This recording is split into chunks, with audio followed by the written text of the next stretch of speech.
state and local, SALT for short, deduction cap. The SALT deduction cap, limited to $10,000 under the Tax Cuts and Jobs Act, has been a continuous issue since its introduction, particularly in the high income states like California, New York, and New Jersey. For families in these states, the cap meant they cannot deduct the full amount of property taxes, state income taxes, or other local taxes from their federal income.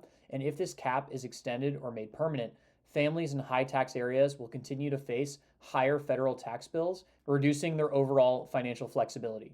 For small real estate investors, the SALT cap is particularly relevant. Property taxes is a significant expense for landlords and often are a major part of their overall tax strategy. The inability to fully deduct these taxes increases the cost of owning properties in high tax states and potentially makes some investments less profitable, which could lower the value of those investments. The expiration of the SALT cap could provide some relief, especially for investors managing high value properties with substantial property tax liabilities. And without the cap, these taxes would once again become fully deductible, improving cash flow and potentially offsetting other rising costs such as maintenance and renovations and so forth. Now moving on to number 4, qualified business income, QBI for short. The QBI deduction introduced by the Tax Cuts and Jobs Act allowed business owners, including many real estate investors, to deduct up to 20% of their qualified business income.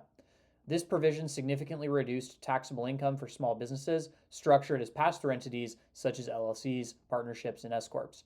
For families operating small businesses or managing rental properties, the QBI deduction has been a game changer, allowing them to reinvest savings into their operations or expand their portfolios. And if QBI expires, small business owners, real estate investors, and the like will face a substantial increase in taxable income. For instance, a landlord earning $100,000 in net rental income would lose a $20,000 deduction, potentially increasing their tax liability by thousands of dollars. This change could discourage investors in new properties, limit renovations, or even lead to higher rents as investors attempt to offset the increased tax burden.